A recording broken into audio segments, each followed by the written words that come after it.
G'day world, my name's Steve Hall, and with me today we've got from the Portline Cup, from the Port Adelaide Sailing Club, David McGowan, who's the Commodore, and he's going to tell us a little bit about the Portline Cup and its history. The Portline Cup has been a feature race sponsored by the Port Adelaide Sailing Club for nearly 50 years, and it is the only continuous permanent trophy for such a river race in Australia.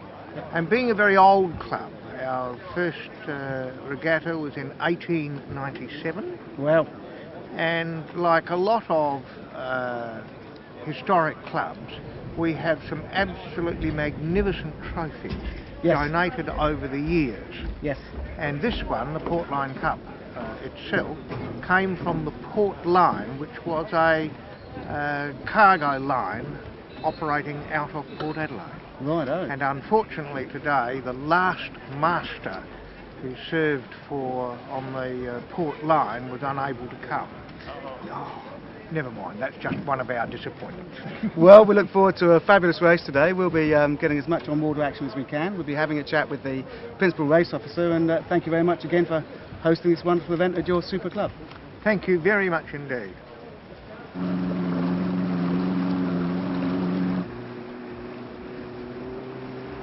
This is their first race of the season, or you might say the last race of the season if they haven't sailed for a while.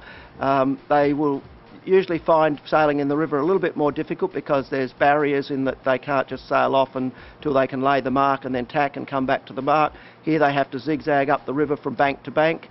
There are a number of sections of the bank where the actual sandbar, the shallow part of the water, goes out further into the river than they might expect, and we'll find that that will happen sort of opposite the third arm and down along by the electricity truss, and then round the corners. They try to cut the corner and they won't be able to do that. They'll get caught there. If also sometimes they'll get right into the try and lay the top mark round by the shipping terminal, and they'll go in too close to the beach and get caught on the sandbar there as well. So they do have to be a bit more cautious of water than they are normally sailing out in the Gulf. Oh, and what's the total entries this year, John? Total entries this year, I believe, is 51 boats for the 51st year, so that's fairly good, isn't it? Fantastic. Thank you very much and have a good day. Yep, thank you.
Hi, I'm Liza Reynolds, and this is a wonderful race because I get to help with the race management every year. Fantastic. And? Hello, my name's Michael Burks.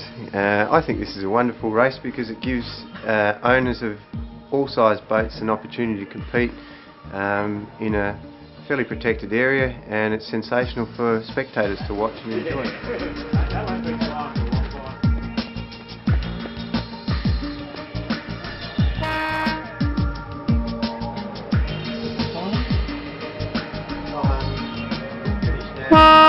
Thirty-one. 41 as well.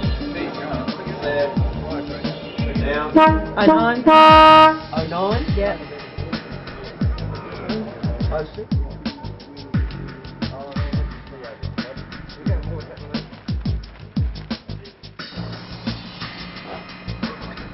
G'day world, this is Steve Hall here again, and with me I have one of the icons of South Australian sailing, fabulous Mr. Graham Jones, who's going to tell us what a interesting day he's had on the water today. So Graham, talk to us, what happened?